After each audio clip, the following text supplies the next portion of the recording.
اچھا جی، دوسرا سوال، یہ سوال آیا جی کہ دیوبند کے کسی مفتی صاحب نے آپ کے حوالے سے شیخ زبیلی زئی رحمہ اللہ پر الزام لگایا ہے کہ انہوں نے کسی ویڈیو میں کہا ہے کہ صحابہ کرام رضوان کے دور میں جھوٹ بولا جاتا تھا، بلکہ صحابہ جھوٹ بولتے تھے، نعوذ باللہ۔ ان کے بقول کذب کا لفظ غلط بیانی یا غلط فہمی کے لیے ہوتا ہے۔ علماء اہل حدیث کو جاہل ثابت کیا ہے انہوں نے اس ویڈیو میں۔ میں کوئی علماء اہل حدیث یا کسی بھی مکتبہ فکر کے عالم کا سپوکس مین بن کے یہاں نہیں بیٹھا ہوتا، لیکن یہ جو کلپ جس دیوبند کے یہ مولانا صاحب کا انہوں نے ذکر کیا ہے، وہ کلپ میں نے بھی دیکھا اور مجھے بڑا افسوس ہوا ہے۔ یعنی ایک طرف اخلاقیات کے راگ الاپنے والے یہ علماء ہیں، اور دوسری طرف ان کی گفتگو کا لیول یہ ہے کہ علمی رد کی بجائے جھوٹے الزام لگاتے ہیں۔ میں قطعاً کسی کے مزاج پہ کبھی بحث نہیں کی ہے۔ سیدنا عمر فاروق رضی اللہ تعالیٰ عنہ علیہ السلام کا مزاج آپ سب کو پتا تھا، وہ گستاحان رسول کے ساتھ کس طرح ایٹیچیوڈ ان کا ہوتا تھا۔ ایون نارمل حالات میں بھی حضرت ابو ہریرہ کی صحیح مسلم میں آتا ہے ایک دفعہ ان کی پٹائی کر دی تھی، ایک چھوٹی سی بات کے اوپر جو پٹائی بنتی بھی نہیں تھی۔ اب وہ ایک ٹاپک الگ سے ہے، لیکن اس کے باوجود میں اس طرح کے اعتراضات آج کے کسی بندے پہ نہیں لگاتا۔ اگر ہم صحابہ کو بینیفٹ آف ڈاؤٹ دیتے ہیں جنہوں نے نبی علیہ السلام کی صحبت کی تھی کہ وہ اس طریقے سے ایٹیچیوڈ کر سکتے ہیں، تو آج کے بندے کو ہم اس سے زیادہ بینیفٹ آف ڈاؤٹ دیں گے۔ لیکن خدا کے لیے جھوٹا الزام تو نہ لگائیں۔ آپ سخت لہجہ استعمال کریں، سخت سے سخت الفاظ استعمال کریں، آپ کو حق حاصل ہے۔ گالی گلوچ نہ کریں اور جھوٹا الزام نہ لگائیں۔ لیکن یہ مولانا صاحب کا یہ کلپ مجھے کئی لوگوں نے بھیجا۔ پہلے تو میں اس کو، ان کی اکثر تقریروں کو تو میں سیریس لیتا نہیں ہوں، مجھے پتا ہے یہ وہ اپنے ایک فرقے کے گول کیپر بنے ہوئے ہوتے ہیں، باقی لوگ بھی ان کا بھی یہی حال ہے۔ اور یہ وہ ہاکی کے گول کیپر، جس طرح وہ ٹیلر تھا نا ایک گول کیپر، اب ٹیلر یہ سمجھے کہ سامنے جو ہے ہمیشہ ہی کوئی عام سا فارورڈ آئے گا۔ بھئی کبھی کبھار حسن سردار بھی آپ کے سامنے آ سکتا ہے، اور کبھی کلیم اللہ بھی آ سکتا ہے، اور کبھی سمیع اللہ بھی آ سکتا ہے، تو وہ آپ کی ٹانگوں میں سے نکال کے گول کر دے گا۔ اور اگر کوئی فٹ بال کا وہ بنا ہوا ہے گول کیپر، تو اس کو ہم کہیں گے کبھی آپ کا واسطہ جو ہے میسی سے اور پیلے سے اور رونالڈو سے، اور کوئی آنا جی نہ دو چار ہیں، میراڈونا سے بھی پڑھ سکتا ہے۔ یہ ضروری نہیں ہے کہ آپ ہمیشہ اپنا پول بچا لیں گے۔ تو پیلے کے بارے میں تو مشہور ہے نا، اس نے کارنر کی ایک دفعہ کک لگائی تو کارنر سے ٹکرائی، تو اس نے کہا میچ روک دیں، یہ جو ہے پول ہی صحیح نہیں بنا ہوا، میری کک غلط نہیں ہے، اور ناپا گیا تو واقعی اس پول میں فرق تھا، تو اس کو گول دیا گیا۔ یہ برازیل کا بہت بڑا لیجنڈ ہے، اتنا بڑا فٹ بالر نہیں کبھی ہسٹری میں ہے پیلے۔ اس کے ابھی پیلے تسی اردو چ کہہ لو، پیلے پیلے ہی کہا جاتا ہے، ٹھیک ہے۔ اچھا تو اے تسی مولویاں والے کام شروع کرتے ہیں، پیلے پہلے پیلے چھڈ دو اللہ دے بندے، بار پھر لے لے برازیل دا ہو سی فٹ بالر۔ تو یہ ضروری نہیں ہے کہ آپ کے سامنے ہمیشہ اس طرح کے لوگ ہوں، تو اس طرح کے لوگ بھی سامنے آپ کے آ سکتے ہیں۔ تو یہ عالم صاحب نے بالکل شیخ زبیلی زئی رحمہ اللہ تعالی،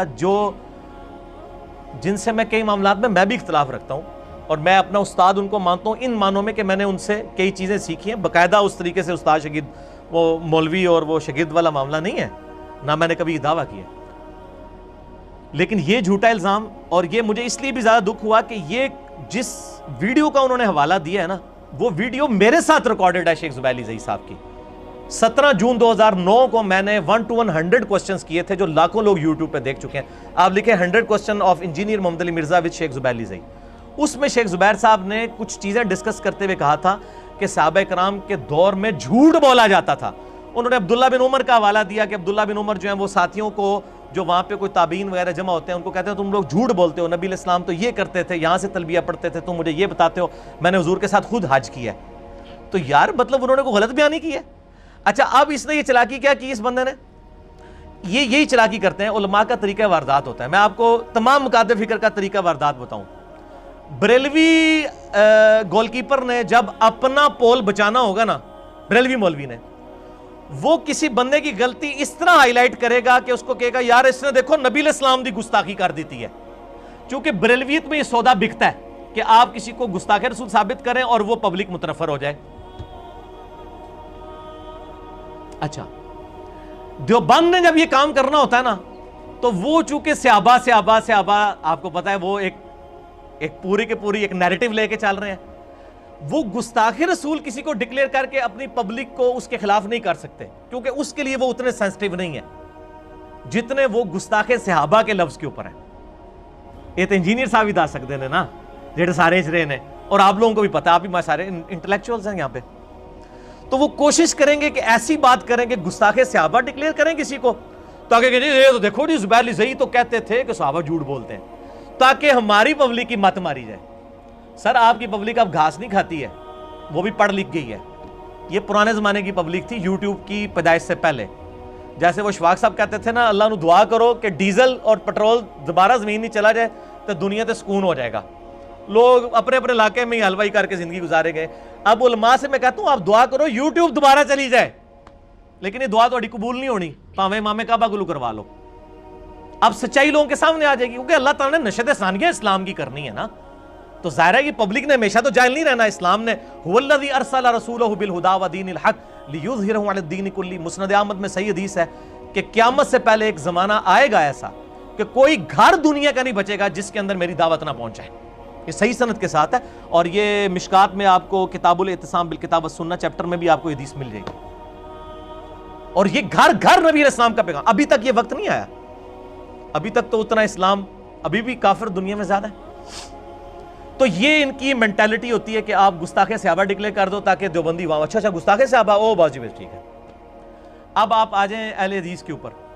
اہل حدیث جب کسی کو ٹریگر کریں گے نا اپنی عوام کو، تو وہ سب سے پہلے استواء علی العرش کا عقیدہ اٹھائیں گے جس کے اوپر وہ سب سے لڑ رہے ہوں گے۔ او جی تو یہ دیکھو علی تے اللہ نو عرش تے نہیں مندا، کوئی ثابت کرنے کی کوشش کریں گے۔ اچھا، یا دوسرا کوئی شرک کا مسئلہ اٹھائیں گے، توحید اور شرک والا، کیونکہ وہ اپنی پبلک کو ہمیشہ یہی پڑھاتے رہتے ہیں، شرک سینسٹیو ایشو یہ وہ۔ اب آپ آ جائیں شیعہ کی طرف۔ شیعہ آپ کو کبھی توحید، شرک، گستاخ صحابہ، گستاخ نبی اس ٹاپک کو نہیں ایڈریس کریں گے۔ وہ کہیں گے جی اے تے یزیدی ہے، اے تے حسین دا گستاخ ہے، اے تے علی دا ہی نہیں مننے والا، کیونکہ یہ سودا ان کی پبلک میں بکے گا۔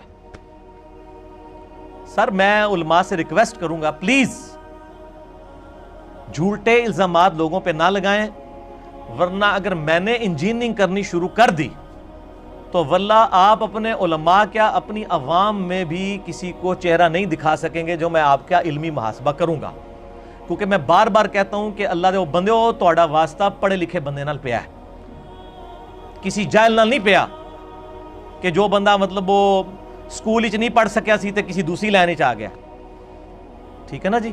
یہ پڑھے لکھے بندے سے واسطہ پڑا ہے، تو اب آپ، میری وائف بھی اگلے دن مجھے کہہ رہی تھی کہ اب علماء کے لیے بڑی مصیبت کھڑی ہو گئی ہے کہ پڑھے لکھے لوگ دین کا کام کر رہے ہیں، تو واقعی مصیبت تو کھڑی ہو گئی ہے۔ وہ پڑھے لکھے لوگوں کا تو ظاہر ہے ان کے تو ویژن، ان کا تو ایک انٹلیکچوئل لیول ہی بہت بلند ہوتا ہے، وہ تو انجینئرنگ کرتے ہیں نا۔ اسی لیے میں کہتا ہوں کہ انجینئر محمد علی مرزا صاحب کے خلاف کوئی لانا تو انجینئر لانچ کریں جو انجینئرنگ کرے۔ اب یہ میں نے انجینئرنگ کی ہے کہ یہ اس نے اصل میں جو یہ جسے کہتے ہیں نا وہ جیسے وہ ڈنک مارا جاتا ہے نا، کہ ڈنک مارا ہے اس نے کہ جی یہ تو صحابہ کو جھوٹا کہتا تھا زبیر لزئی، نعوذ باللہ۔ میں آپ کو جواب دیتا ہوں، پہلے تو میں نے جتنی تمہید بنائی ہے اس کے بعد ہی آپ کو تسلی ہوگی کہ آگے اس کے پیچھے کیا پہاڑ کھڑا ہے۔ میرا جو جواب ہے بالکل جھوٹ بولا ہے۔ انہوں نے یہ کہا تھا کہ صحابہ کرام کے دور میں جھوٹ بولا جاتا تھا۔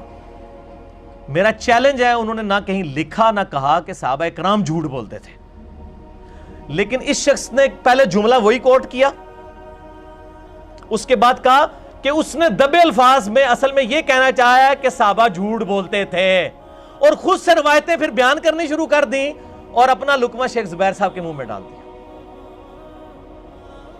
میں اس پہ کوئی فتویٰ نہیں لگاتا، میں صرف قرآن کی آیت پڑھتا ہوں، لعنت اللہ علی الکاذبین، جھوٹوں پہ اللہ کی لعنت ہو، انا للہ و انا الیہ راجعون۔ ہم بھی اللہ کی طرف سے اللہ ہی کی طرف لوٹ کے جائیں گے، اللہ پھر فیصلہ کر دے گا ہمارے درمیان جو اس قسم کے معاملات کر رہے ہیں۔ میں آپ کو بتاتا ہوں میرے بھائی، شیخ زبیر لزئی صاحب نے جو کچھ کہا وہ بہت ہلکا تھا۔ اب میں بہت کچھ بھاری آپ سے کہوں گا جس کے بعد آپ لوگوں کے لیے اپنی سروائیول شاید مشکل ہو جائے۔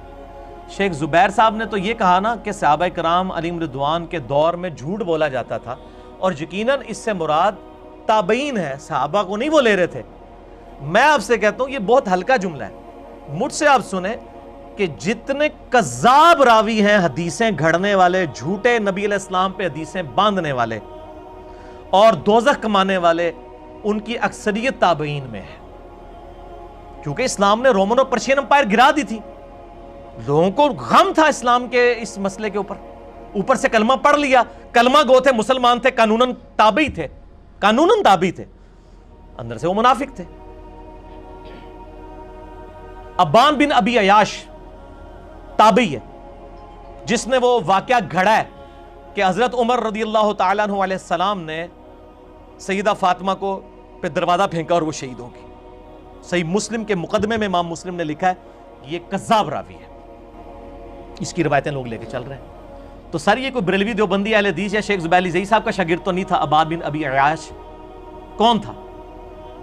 اور ایک آپ کا فرضی کریکٹر عبداللہ بن سبا جو بعد میں آیا تھا مولا علی کے دور میں، جس کو آپ حضرت عثمان کی شہادت جس کے متھے مارتے ہیں چند لوگوں کے جرم کو چھپانے کے لیے، وہ آیا تھا بعد میں، اس کو مولا علی نے قتل کروایا عبداللہ بن سبا کو۔ وہ کون تھا؟ وہ بریلوی دیوبندی اہل حدیث یا شیخ زبیر صاحب کا شاگرد تھا؟ کون تھا؟ تابعی تھا۔ خوارج کون تھے؟ تابعین تھے۔ یزید کون تھا؟ تابعی تھا۔ حجاج ابن یوسف صحابہ کا قاتل کون تھا؟ تابعی تھا۔ اس برے لیول کے لوگ تو آج کے زمانے میں ہے ہی نہیں ہیں، اور صحابہ کے دور میں سب کچھ ہوا ہے۔ اب یہ کہنا کہ نبی علیہ السلام کی حدیث ہے بخاری اور مسلم میں کہ سب سے بہتر زمانہ میرا، پھر صحابہ کا، پھر تابعین کا، تبع تابعین کا، وہ اس لیے بہتر کہا کہ اس وقت خیر غالب تھی۔ اس اعتبار سے بہتر نہیں تھا کہ فتنے کوئی نہیں تھے۔ فتنے تو سر اس زمانے میں جو اٹھے ہیں وہ آج بھی نہیں اٹھے ہوئے۔ آج تو نبی علیہ السلام کی پوری اولاد کو کسی نے قتل نہیں کر دیا۔ 10,000 سے زیادہ صحابہ زندہ تھے 61 ہجری میں جب سیدنا حسین علیہ السلام اور نبی علیہ السلام کے پورے گھر کو ذبح کیا گیا۔ اس طرح کا دوبارہ واقعہ تو نہیں ہوا۔ بخاری اور مسلم دونوں میں حدیث ہے، نبی علیہ السلام نے فرمایا اے انصار، میں اپنے بعد تمہارے گھروں میں فتنے اس طرح اترتے ہوئے دیکھ رہا ہوں جیسے آسمان سے بارش اترتی ہے۔ اور صحیح مسلم میں حدیث ہے، میں نے ایک کربلا والے ریسرچ پیپر میں بھی ڈالی ہوئی ہے، انٹرنیشنل نمبر ہے اس کا 6466، کہ نبی صلی اللہ علیہ وآلہ وسلم نے فرمایا کہ میری موجودگی میرے صحابہ کے لیے حفاظت کا باعث ہے۔ جب تک میں رہوں گا ان پہ فتنے نہیں ٹوٹیں گے، اور جب مجھے اللہ اٹھا لے گا ان پہ فتنے ٹوٹ پڑیں گے۔ نبی علیہ السلام کی وفات کے بعد ہی صحابہ پہ فتنے شروع ہو گئے، اور میرے صحابہ میری امت کے لیے حفاظت کا باعث ہیں۔ یہ صحابہ اٹھا لیے جائیں گے، میری امت پہ فتنے شروع ہو جائیں گے۔ تو سر فتنوں کا دور تو نبی علیہ السلام کی وفات کے فوراً بعد شروع ہو گیا۔ وہ دور کی برکتیں سنا کے کہتے ہیں اس نے جھوٹ بول دیا، اس دور میں جھوٹ بولا جاتا تھا۔ جھوٹ تو بڑا چھوٹا لفظ استعمال کیا، میں آپ کو بتاتا ہوں اس سے بڑے کام ہوتے تھے۔ میں اس پہ فی البدی گھنٹوں بول سکتا ہوں، لیکن جس کو کہتے ہیں نا ایک لوہار کی اور 100 سونار کی، میں 100 نہیں ماروں گا، حالانکہ میرے پاس تو 100 کیا 1000 ہی لوہار کی ہوتی ہے، میرے پاس ہزار ہی لوہار کی ہوتی ہیں۔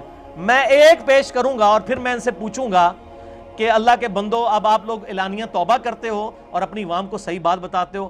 صحیح مسلم میں حدیث پیش کرنے لگا ہوں، انٹرنیشنل نمبر کے مطابق 6229 6229 غدیر خون کی جو حدیث ہے نا، اپنے بعد 2 چیزیں چھوڑ کے جا رہا ہوں، قرآن اور اہل بیت، اور میرے اہل بیت کا خیال رکھنا۔ یہ صحیح مسلم میں 4 حدیثیں ہیں، 6225 سے 6228 تک، سیدنا علی کے فضائل کے چیپٹر میں۔ وہیں پہ مولا علی کا ہاتھ یوں پکڑ کے نبی علیہ السلام فرمایا من کنت مولا فہذا علی مولا، جس کا مولا میں اس کا مولا علی، اے اللہ اس سے محبت رکھ جو علی سے محبت رکھے، اے اللہ اس سے دشمنی رکھ جو علی سے دشمنی رکھے۔ یہ حدیث صحیح مسلم میں 6225 سے 6228 تک 4 طرق ہیں سیدنا علی کے فضائل کے چیپٹر میں۔ جامعہ ترمذی میں بھی ہے 3713، سنن نسائی الکبریٰ کے اندر بھی موجود ہے، مسند احمد میں بھی موجود ہے، اور کتابوں میں بھی۔ مسلم شریف میں یہ 4 جو غدیر خون کی حدیثیں ہیں نا، اس سے اگلی جو حدیث حضرت علی کے فضائل میں ہے نا، اس لیے مجھے اس کا نمبر یاد ہے۔ غدیر خون کی 6228، یہ ہے 6229 مولا علی کے فضائل کے چیپٹر میں صحیح مسلم میں۔ اور یہ آپ کے شوکیسوں میں تو میرے بھائیوں یہ کتابیں پڑھی ہوتی ہیں، اور چیک کرنے کا طریقہ ان کے شوکیس کھولیں، اس پہ سے آپ گرد صاف کریں گے۔ یہ پڑھی ہوئی ہیں، پڑھی ہوئی نہیں ہے. میں صحیح مسلم اوریجنل دکھانے لگوں HD کیمرے میں، حدیث کے الفاظ. دارالاسلام پبلیکیشن کی ہے. بریلوی اپنا ترجمہ دیکھ لیں، دیوبندی اپنا دیکھ لیں، اہل حدیث اپنا دیکھ لیں. صحیح مسلم میں فضائل صحابہ چیپٹر میں باب فضائل علی کھول لیں، اس میں آپ کو حدیث غدیر خم کے ساتھ اگلی حدیث مل جائے گی. غدیر خم پہ میرا کلپ لاکھوں لوگ یوٹیوب پہ دیکھ چکے ہیں. غدیر خم دنیا میں کہیں لکھیں، سب سے پہلے انجینئر صاحب کی ویڈیو کھلتی ہے. یہ صحیح مسلم جو ہے جی، اٹھیں جی فرانس صاحب اٹینٹو ہو جائے. یہ صحیح مسلم جو ہے انٹرنیشنل نمبرنگ پہ عربی میں چھپی ہوئی ہے، دارالاسلام پبلیکیشن کی. میں عربی والا نسخہ دکھا رہا ہوں. اس کا فرنٹ پیج پہلے کور کریں، اس کے بعد میں اس کی عربک بھی کور کروں گا. جو میں حدیث بتانا چاہ رہا ہوں 6229 غدیر خم سے اگلی حدیث صحیح مسلم میں مولا علی علیہ السلام کے فضائل کے چیپٹر میں. اور یہ میں نے پہلے بھی ایک دفعہ کھولی تھی، امید ہے اس پہ نشان بھی لگا ہوگا. 6229 ہاں جی یہ آگئی. یہ حدیث کا صرف یہ اوپر والا پورشن ہے، اس کو جتنا فل زوم کر سکتے ہیں کریں، ریڈ لائنوں کو. یہ میں آپ کے قریب کر رہا ہوں، آپ تسلی سے زوم کریں گے. جب تک آپ کی تسلی نہ ہو، آئرس کم کرنا ہے اور اس کو پورا نظر آنا چاہیے. یہ کلپ انشاءاللہ ہزاروں نہیں، لاکھوں نہیں، کروڑوں ہمارے دیوبندی بھائیوں کے لیے ہدایت کا سبب بنے گا کہ ان کے علماء ان کو کس طریقے سے حقائق سے دور رکھتے ہیں. تو ہمارے تو سارے بھائی ہیں ماشاءاللہ، ہم سب کے پیچھے نمازیں پڑھتے ہیں. صحیح مسلم 6229 انٹرنیشنل نمبر کے مطابق. کچھ حصہ اس کا بخاری میں بھی ہے 3703، اور مسلم میں جو فواد عبد الباقی کی ترکیب ہے نا بٹوں والی، اس میں اس کا نمبر ہے 2409-38. اور یہ حدیث مشکات میں سیدنا علی کے چیپٹر میں بھی موجود ہے. یہ والی حدیث نہیں، اس سے پہلے والا پورشن موجود ہے، لیکن یہ والی حدیث آپ کو مسلم شریف ہی کھولنی پڑے گی فضائل علی میں. یہ بخاری مسلم دونوں میں مسلم کا طریق پڑھنے لگوں. صحیح مسلم میں حدیث ہے کہ آل مروان میں سے ایک شخص حکمران بنا کر مدینہ شریف میں گورنر بھیجا گیا. یعنی یہ دور ہوگا مروان بن حکم کا، یا اس سے پہلے دور میں بھی عبد الملک بن مروان کا جو باپ تھا مروان، وہ تو حضرت معاویہ رضی اللہ تعالیٰ عنہ کی طرف سے جو ہے وہ مکہ مدینے پہ گورنر تھا، اسی کی اولاد آگے پھر سنبھالتی رہی. بہرحال یہ صحابہ کا دور ہے. آل مروان میں سے ایک شخص امیر بن کے جب آیا مدینہ شریف، یہ میرے بھائی یہ کوئی پاکستان بننے کے وقت کا واقعہ نہیں ہے، یہ صحابہ کی زندگی کا واقعہ ہے. ٹھیک ہے جی، یہ اس وقت کے واقعے کی بات ہو رہی کیونکہ صحابہ زندہ ہیں. ابو حازم تابعی کہتے ہیں کہ سہل ابن سعد الساعدی، یہ وہ صحابی ہیں سہل ابن سعد الساعدی، جن سے بخاری میں حدیث ہے کہ نبی علیہ السلام کے زمانے میں ہمیں حکم دیا جاتا تھا کہ دائیں ہاتھ بائیں زیرہ پہ رکھیں. یہ الموطا امام مالک میں بھی ہے، اور امام مالک سے امام بخاری نے 2 واسطوں سے لی ہے. سہل بن سعد الساعدی اس حدیث کے راوی ہیں. یہ وہی سہل بن سعد الساعدی ہیں.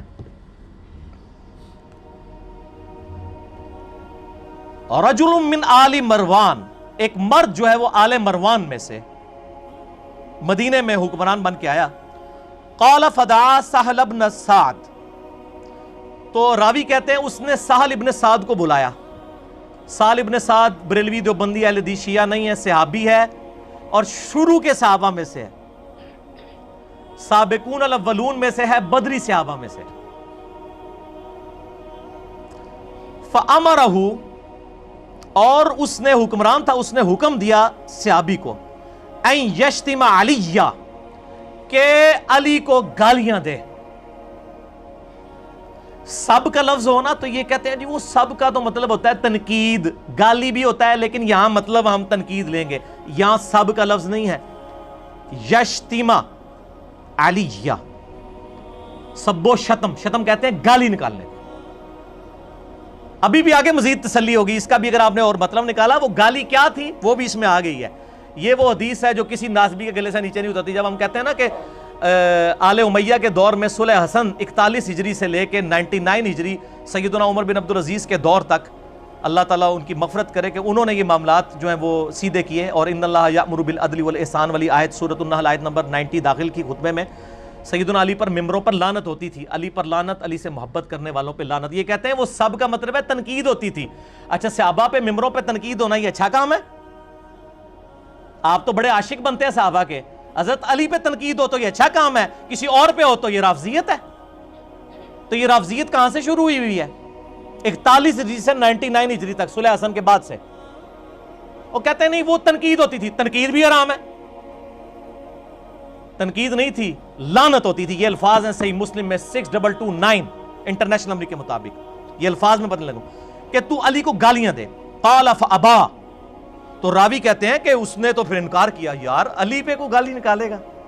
نبی کا بچہ، نبی کا داماد، نبی کی اولاد کا باپ، آل محمد کا باپ، علی ابن ابی طالب، دنیا اور آخرت میں نبی علیہ السلام کا بھائی، حضور کی لاڈلی بیٹی کا خاوند، کسی کی جرت ہے اس کو گالی نکالے؟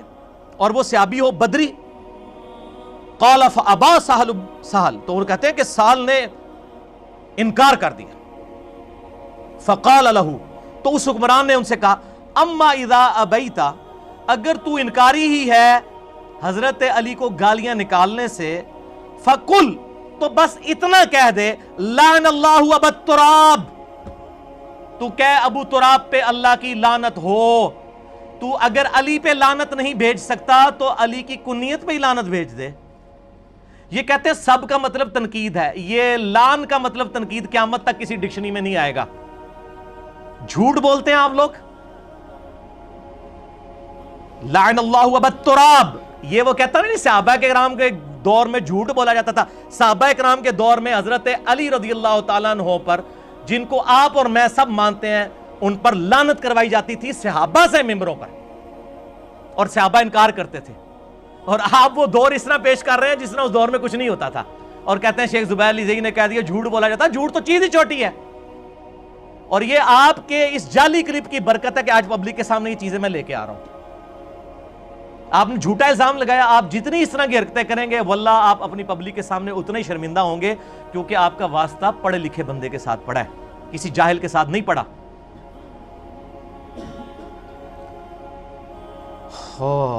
اس نے کہا تو کہہ دے ابو تراب پہ لعنت. نعوذ باللہ من ذالک. تو سال ابن ابی سعد نے، بخاری کے الفاظ ہیں 3703، ایک کہکا لگایا. آئے ہائے ہائے، کہکا لگایا. اور انہوں نے کہا تو کہہ رہا ہے کہ ابو تراب پہ لعنت بھیجے. علی تو سب سے زیادہ اسی نام سے ہی خوش ہوتا تھا. وہ حقارت سے آل امیہ نام لیتے تھے. ابو تراب کا مطلب ہے مٹی والا. اب کسی کو کہا جائے مٹی والا، یہاں پہ بھی آپ کسی کو کہہ جائے نا مٹی والا، تو وہ برا ہی مانے گا نا، مٹی والا. تو اس نے یہ سمجھا کہ ابو تراب کہیں گے تو ایک حضرت علی کی تنقیس بھی ہو جائے گی، کنیت بھی سب کو پتا ہے، ابو تراب ہے، اور ہمارا مقصد بھی حل ہو جائے گا. لعن اللہ ابا تراب، نعوذ باللہ، یہ کہتے. انہوں نے کہا ابو تراب نام سے تو علی اتنا خوش ہوتے تھے، کسی اور نام سے خوش نہیں ہوتے تھے، تم تحقیر سے نام لے رہے ہو. پھر انہوں نے کہا یہ ابو تراب نام کیسے پڑا تھا سال؟ ان کا ہم تمہیں بتاتے ہیں کہ علی کی کنیت تو ابو الحسن تھی. صحابہ تو ابو الحسن کہتے تھے، لیکن حضرت علی نے اپنی کنیت ابو تراب رکھ لی ہوئی تھی. تو پھر اس کے آگے الفاظ ہیں 3703 بخاری میں، اور مسلم میں 6229 انٹرنیشنل نمبر کے مطابق. انہوں نے کہا کہ ایک دفعہ سیدہ فاطمہ اور سیدنا علی کا جھگڑا ہوا. میاں بیوی تھے، آپس میں کسی بات پہ جھگڑ پڑے. حضرت علی ناراض ہو کے گھر سے نکل گئے. نبی صلی اللہ علیہ وآلہ وسلم گھر تشریف لائے، اور آپ نے کہا فاطمہ کدھر ہے تیرا چچا زاد؟ انہوں نے کہا مجھ سے جھگڑا ہوا تھا تو ناراض ہو کے چلے گئے. اچھا، اس سے یہ بات پتہ چلی کہ اچھے خاوند وہ ہوتے ہیں جب بیویوں سے جھگڑا ہو تو ناراض ہو کے گھر سے باہر نکل جائیں، نہ کہ یہ کہ بیویوں کو گھروں سے باہر نکال دیں اور وہ توڑ پھوڑ شروع کرتے ہیں. اور میں الحمدللہ ایسے ہی کرتا ہوں. اچھا، تو علی ابن ابی طالب، نبی علیہ السلام نے صحابہ کو بھیجا کہ ڈھونڈو علی کدھر ہے. ایک صحابی آئے، یا رسول اللہ وہ مسجد میں لیٹے ہوئے ہیں. علی نے کدھر جانا تھا؟ مسجد میں، مٹی پہ لیٹے ہوئے ہیں اسی طریقے سے زمین پہ. نبی صلی اللہ علیہ وسلم نے یہ نہیں کہا کہ علی کو بلا کے لاؤ، آپ فرمایا رکو میں خود جاؤں گا. خود گئے، اور سیدنا علی اسی طریقے سے لیٹے ہوئے ہیں. آپ صلی اللہ علیہ وسلم نے اپنے مبارک ہاتھوں سے سیدنا علی کے جسم سے مٹی جھاڑی اور فرمایا اٹھ ابو تراب، اٹھ ابو تراب، اوے مٹی میں لپٹنے والے اٹھ. جس طرح حضرت ابو ہریرہ کو کہا ابو تراب بلیوں والا، پیار سے حضور صلی اللہ علیہ وسلم نام دے دیا کرتے تھے، نک نیم. یہاں پہ کہا اٹھ ابو تراب، اٹھ ابو تراب. اور سیدنا علی کو یہ نام اتنا پسند آیا کہ انہوں نے اپنی کنیت ہی بدل لی. ابو الحسن کی بجائے ابو تراب اپنی کنیت رکھتے. تو سال کہنے لگے ہاں تم مجھے کہہ رہے ہو ابو تراب پہ میں لعنت بھیجوں. مولا علی تو اس نام سے اتنا خوش ہوتے تھے کہ کسی اور نام سے اتنا خوش نہیں ہوا کرتے تھے رضی اللہ تعالیٰ عنہ علیہ السلام. تو یہ میں نے کوئی سٹوری بک نہیں پیش کی ہے ان کے علماء کی انگریزوں کے دور میں لکھی ہوئی کسی کتاب سے نہیں پڑھا, یہ مسلم شریف سے پڑھا ہے. اور خود کھول کے اسلام 360 میں چلے جائیں, اب تو عوام کے ہاتھ میں اسلام 360 بھی آ گیا ہے. انٹرنیشنل نمبر یہی 6229 ملے گا. اور پھر ان سے پوچھیں کہ زبیر علی زئی نے تو بہت چھوٹی بات کی کہ صحابہ کرام کے دور میں لوگ جھوٹ بولا کرتے تھے, یعنی تابعین. اس سے بڑا کام ہوتا تھا.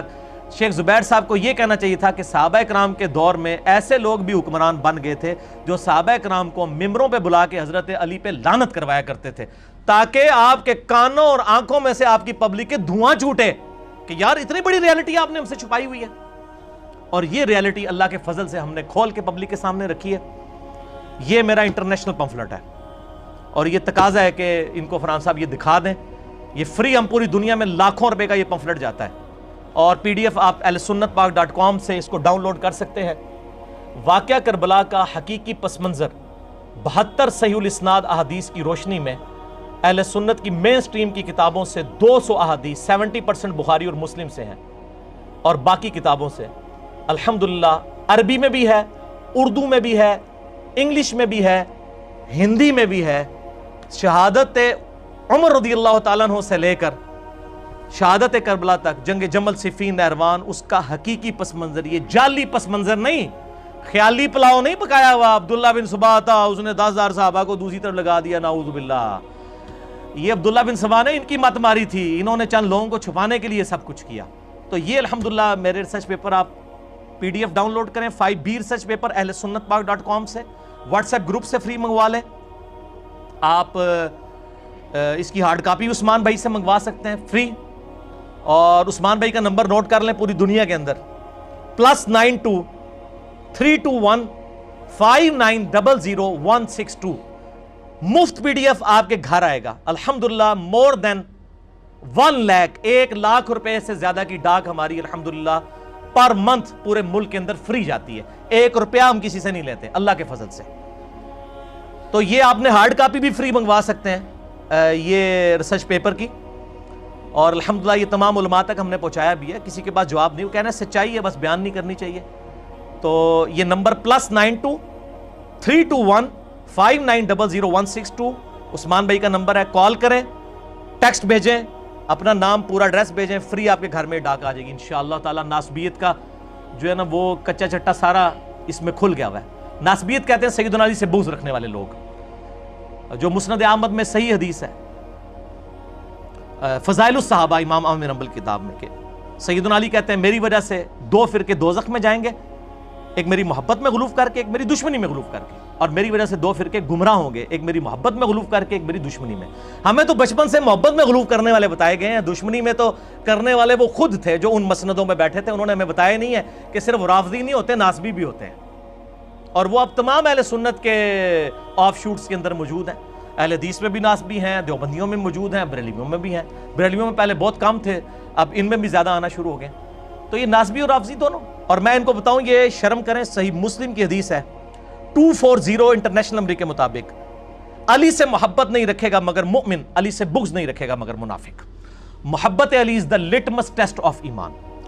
ابھی میں اس پہ بہت بول سکتا تھا, ایک لیکچر ہے میرا, مسئلہ نمبر 101 مسئلہ, صحیح مسئلہ خروج, خلافت و ملوکیت, صحیح مسئلہ خروج اور فکر حسین حق پرستی کی علامت ہے.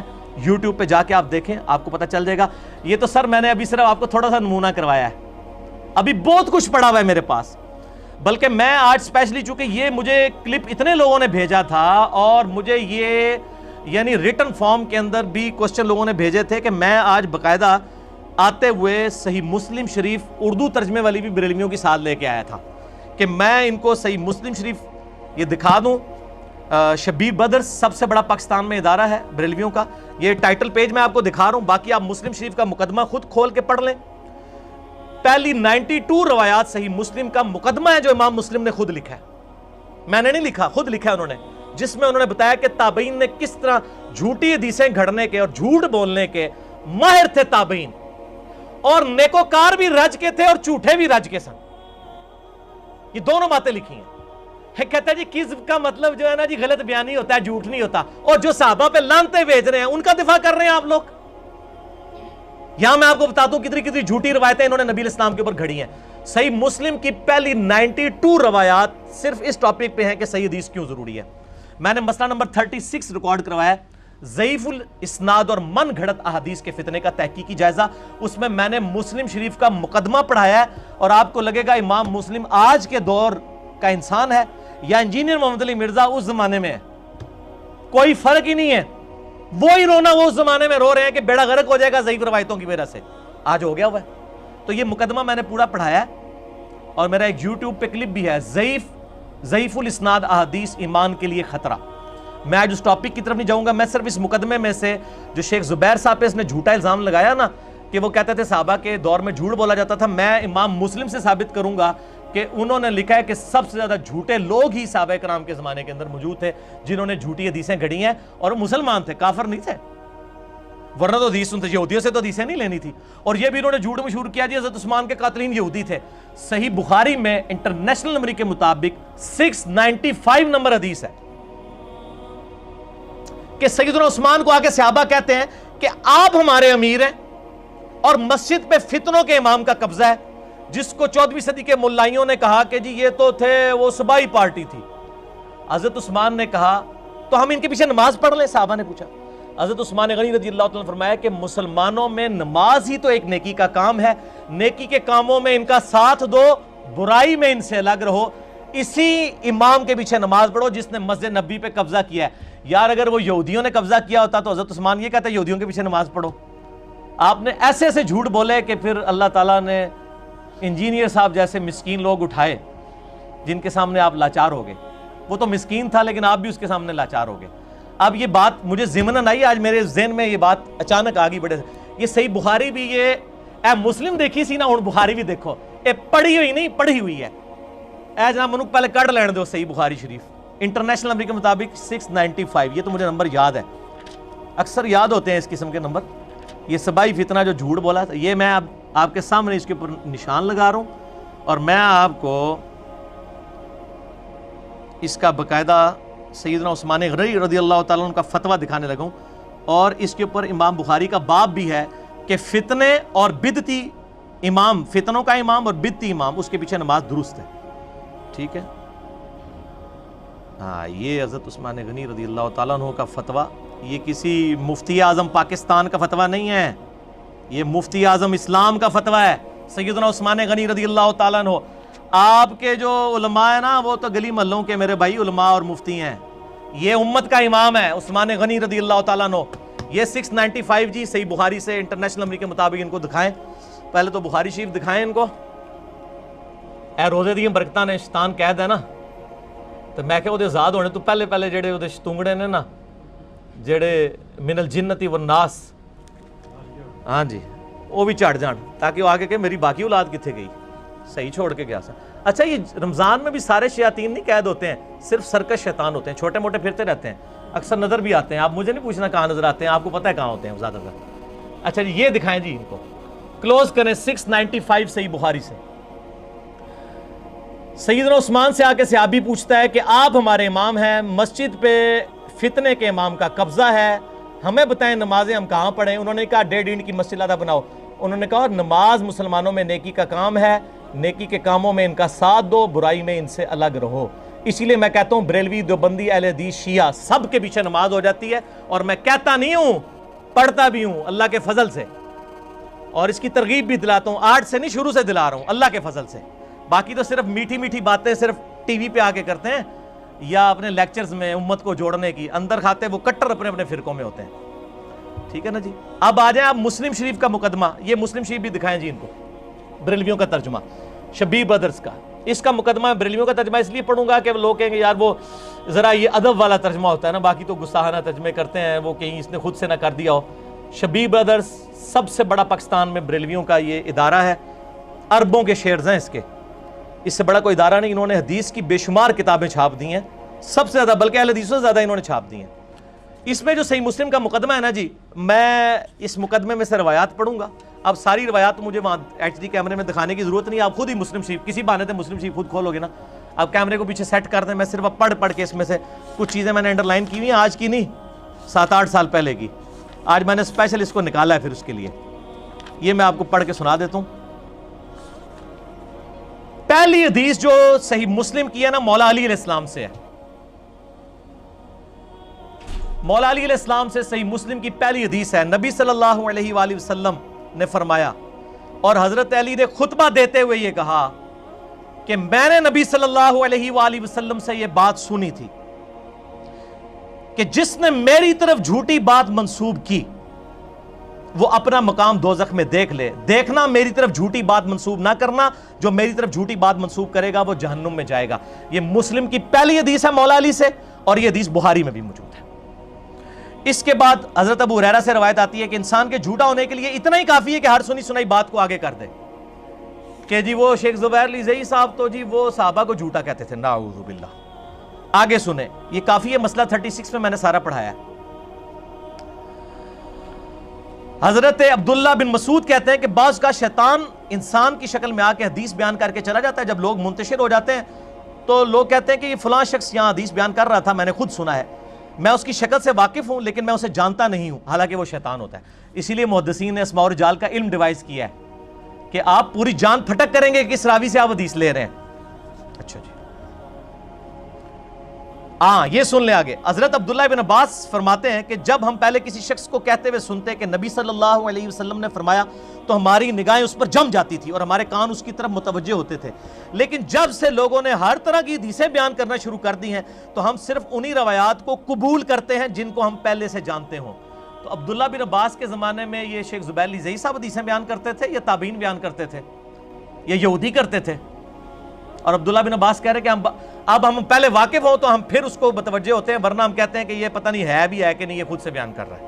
اچھا جی, اس کے آگے وہ لکھتے ہیں امام مسلم کہ عبداللہ بن ابی ملیکہ کا بیان ہے کہ میں نے ابن عباس کو خط لکھا اور میں نے کہا کہ ابن عباس حضرت علی کے کچھ فتوے آپ کے پاس موجود ہوں تو مجھے بھجوا دیں, کیونکہ حضرت ابن عباس حضرت علی کے وہ قریبی ساتھیوں میں سے تھے نا.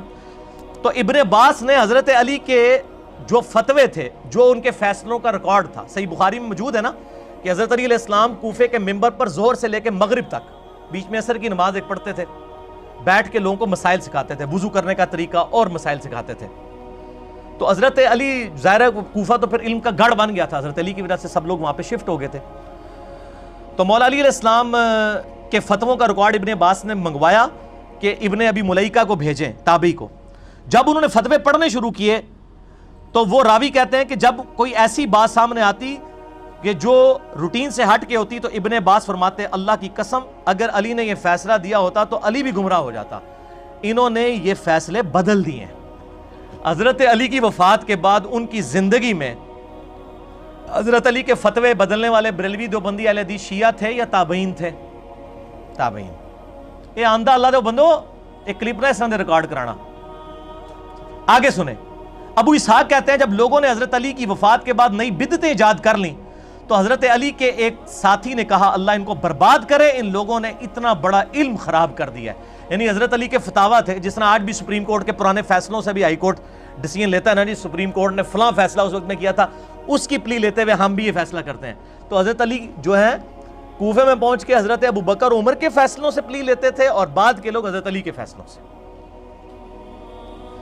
آگے ابن سیرین تابعی فرماتے ہیں 110 ہجری میں فوت ہوئے ہیں کہ پہلے زمانے میں, اچھا ابن سیرین جب کہہ رہا ہے پہلا زمانہ تو صحابہ کے زمانے کو ہی کہہ رہا ہے نا, یا نبی صلی اللہ علیہ وسلم کے زمانے کو, خود تو وہ تابعی ہیں.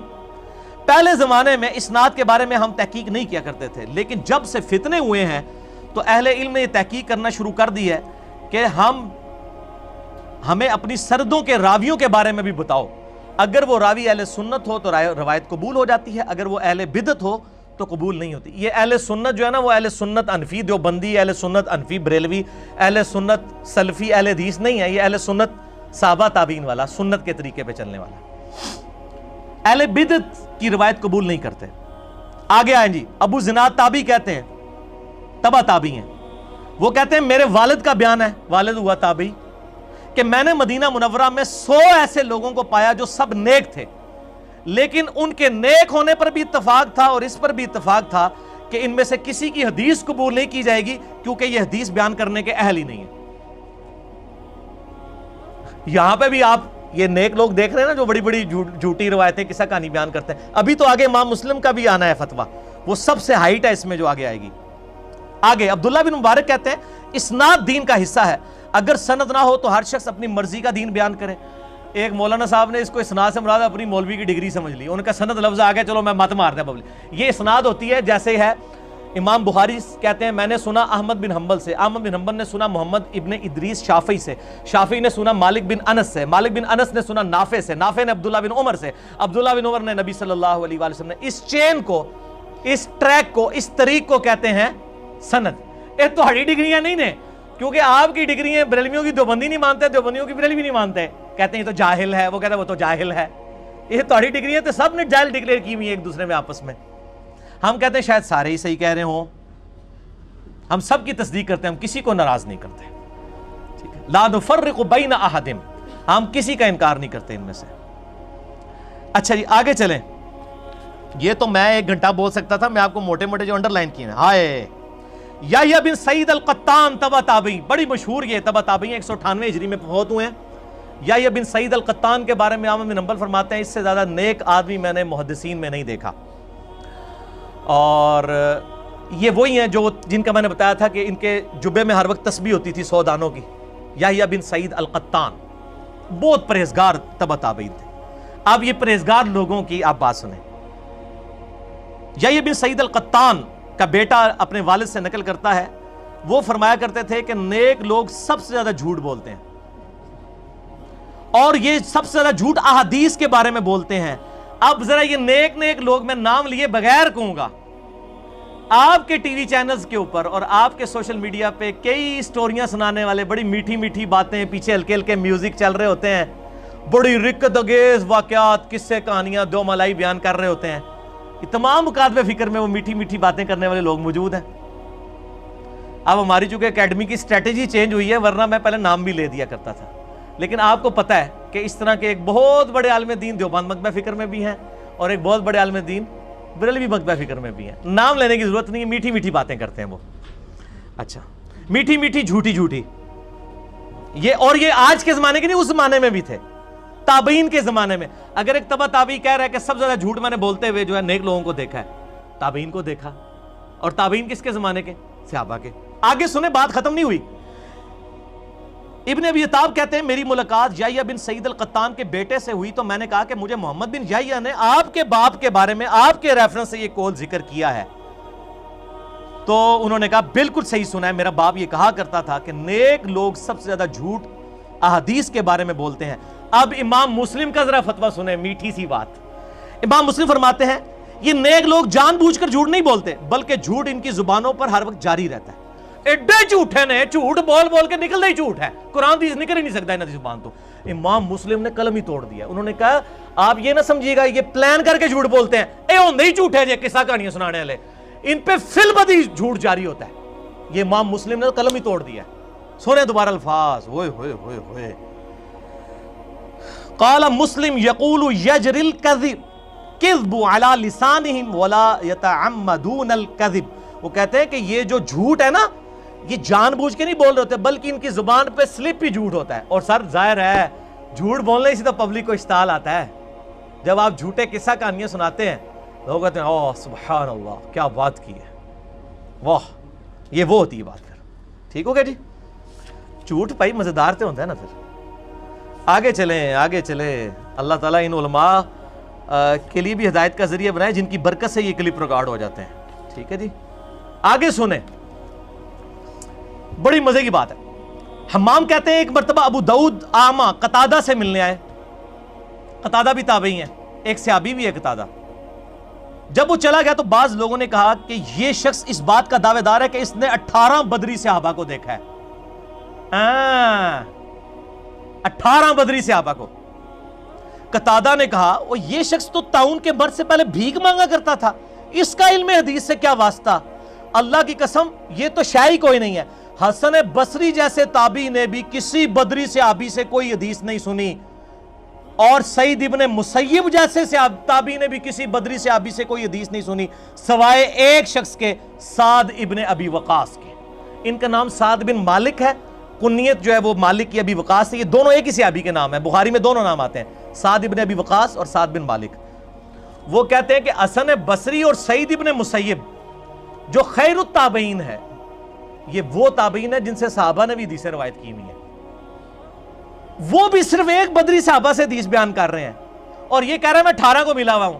تو وہ یہ 18 کا جھوٹ بولنے والا کون تھا؟ شیخ زبیر زئی صاحب کا شاگرد تھا، یا انجینئر صاحب کی اکیڈمی کا بندہ تھا، یا بریلوی دیوبندی اہل حدیث تھا، یا تبلیغی جماعت سے تھا، یا دعوت اسلامی سے تھا؟ تابعی تھا، اور کہہ رہا 18 بدری۔ تو دوسرے نے پکڑ لیا، ان کا جھوٹ مار دا جے اے جھوٹیاں کو پریشان۔ آج کل لوگ کہتے ہیں یار اتنے علماء جھوٹ بول کو نہ پریشان ہویا کرو، اللہ دے بندو، جدو صحابہ دے دور جدھر جھوٹے جھوٹے مولوی گزرے نے تے آج دے زمانے چ ہوتے کوئی ایسی گل نہیں یار، پریشان نہ ہو، انہوں نے اولاد ختم تو نہیں ہوگی نا، یہ انہی کی اولاد ہے نا سر، ٹھیک ہو گیا؟ آگے چلیں جی۔ اسی طرح ایک تابعی کے بارے میں آتا ہے کہ وہ اس کو کہتا ہے، یہ شخص کہتا ہے جی حضرت انس بن مالک سے میں نے فلاں فلاں روایتیں سنی ہے۔ دوسرا تابعی کہتا ہے وہ اللہ کا خوف کرو، اس نے تو پوری زندگی میں حضرت انس بن مالک سے کبھی ملاقات ہی نہیں کی ہے۔ اسی طریقے سے علی بن مسہر کہتے ہیں میں نے اور حمزہ نے ابان بن ابی ایاش سے 1000 حدیثیں سنی، جس کا میں نے بتایا جس نے حضرت عمر پہ تہمت باندھی ہے کہ وہ انہوں نے فاطمہ کو شہید کیا، ابان بن ابی ایاش 1000 حدیثیں سنائی اس تابعی نے۔ اور یہ وہ تابعی ہے جو امام حنیفہ کا استاد بھی ہے۔ یہ نہ کہ امام حنیفہ رحمہ اللہ، مطلب امام حنیفہ کے استاد میں بڑے کذابین بھی لوگ موجود ہیں جن کو امام حنیفہ نے چھوڑ دیا تھا۔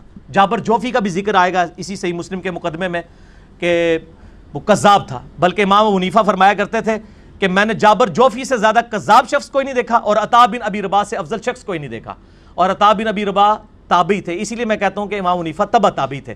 اگر کسی صحابی کو دیکھا ہوتا تو وہ اس کا نام لیتے کہ وہ سب سے افضل صحابی ہے۔ بہرحال ابان بن ابی یاش سے میں نے اور حمزہ نے 1000 حدیثیں سنی۔ ایک مرتبہ میری حمزہ سے ملاقات ہوئی تو انہوں نے کہا کہ میں نے خواب میں نبی علیہ السلام کی زیارت کی، اور میں نے خواب میں ابان کی سنی ہوئی حدیثیں پیش کی، تو نبی علیہ السلام نے صرف 5 روایتوں یا 6 روایتوں کی تصدیق کی، باقی حضور نے خواب میں فرمایا ساری جھوٹیاں نے، ساری جھوٹی۔ ٹھیک ہو گیا جی؟ آگے چلے جی۔ مولا بیان کرتے ہیں کہ ابو وائل کہتے ہیں کہ جنگ صفین کے موقع پر عبداللہ بن مسعود ہمارے پاس آئے اور انہوں نے ہم سے حدیث بیان کی، تو ابو نعیم نے کہا کیا عبداللہ ابن مسعود مرنے کے بعد دوبارہ زندہ ہو گئے تھے؟ پوائنٹ ٹو بی نوٹڈ، عبداللہ ابن مسعود جنگ صفین سے 4 سال پہلے فوت ہو گئے تھے 33 ہجری میں۔ وہ تابعی کہتا ہے کہ جی جنگ صفین پہ عبداللہ بن مسعود سانو ملنا ہے سن، انہوں نے حدیث بیان کی تھی، وہ کہندہ اللہ دیا بندیا وہ قبر جو نکل کے آگے سن، ان کو کیا پتا تھا کہ بزرگان دین تو قبر سے نکل جاتے ہیں، تابعین کو نہیں پتا تھا کہ صحابہ قبر سے نکل سکتے، انہوں نے کہا یار قبر سے تو نہیں کوئی نکل سکتا، یہ جھوٹ ہے۔ اس طرح آگے آتا ہے کہ ایک راوی کی انہوں نے برائی بیان کی تو دوسرے نے کہا کہ آپ تو اس کی غیبت کر رہے ہیں، تو امام مسلم کہتے ہیں اس تابعی نے کہا کہ غیبت نہیں ہے بلکہ حدیث کا حکم لگانے کے لیے ضروری ہے کہ جو جھوٹے لوگ ہیں ان کی برائی لوگوں کے سامنے بیان کی جائے۔ ٹھیک ہوگا جی؟ یہ دیکھ لیں، یہ تو میں مسلم کا پورا مقدمہ دوبارہ پڑھا دیتا، بہرحال ٹیسٹ کے لیے کافی ہے۔ شیخ زبیر زئی رحمہ اللہ پر جھوٹا الزام لگایا، میں نے اس کے جواب میں تھوڑی سی بات کی۔ ابھی جو شیخ اشرف علی تھانوی المتوفی 1362 ہجری کے حوالے سے جو ایک گستاخانہ معاملہ ہے، انشاءاللہ مجھے کبھی موقع ملا تو میں اس کی حقیقت بھی کھول کے بیان کروں گا۔ ابھی فی الحال میں اس کو لانچ کرنے لگا ہوں سوشل میڈیا کے اوپر، تاکہ لوگوں کو پتہ چلے کہ ان کے علماء ان کو دھوکہ دے رہے ہیں۔ ہم تمام علماء کی عزت کرتے ہیں، لیکن علماء بھی اپنی عزت کروائیں، جھوٹے الزامات نہ لگائیں، علمی رد کریں۔ میں تو کہتا ہوں وجادلہم باللتی ہی احسن، پورا مجادلہ کریں آپ جوش سے، جھوٹ کے بغیر۔ ٹھیک ہوگا جی؟ ابھی اذان شروع ہوگی، اذان کا جواب دیں، باقی انشاءاللہ نماز عصر کے وقفے کے بعد۔